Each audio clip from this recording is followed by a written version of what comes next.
nice Audi.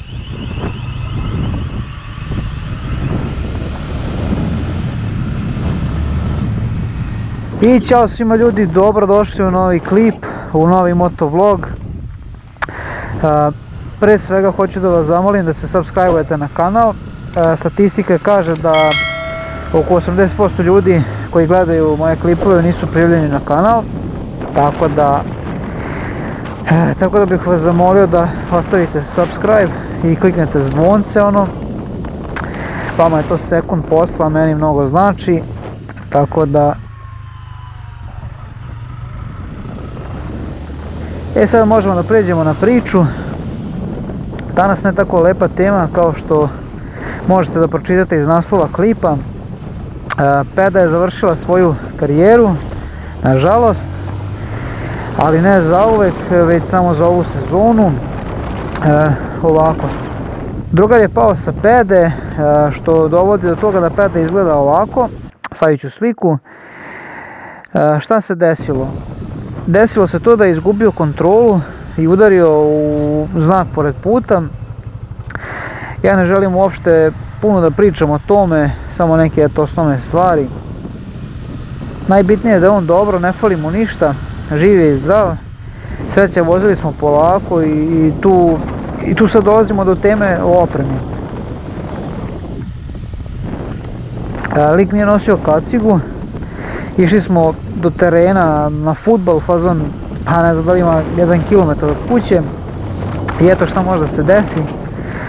Kaciga je ljudi obavezna, znači nemojte da tražite nikakve izgovore da ne nosite kacigu. Lik je imao sreće, bukvalno.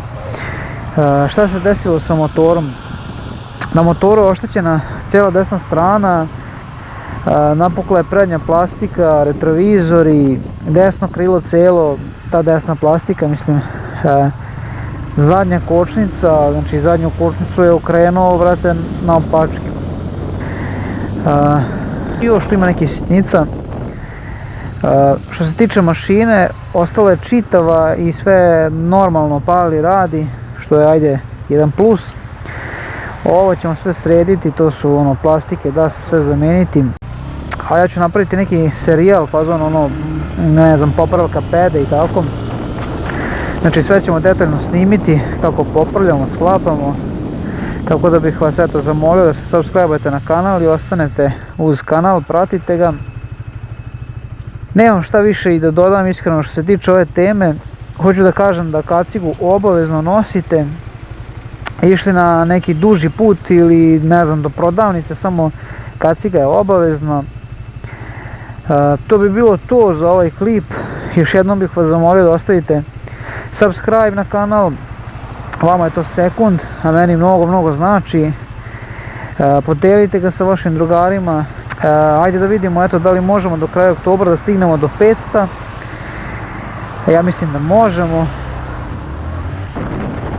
I to je to. Još jednom ljudi, to je to za danas, a mi se vidimo u nekom od narednom klipu. Ćao ljudi.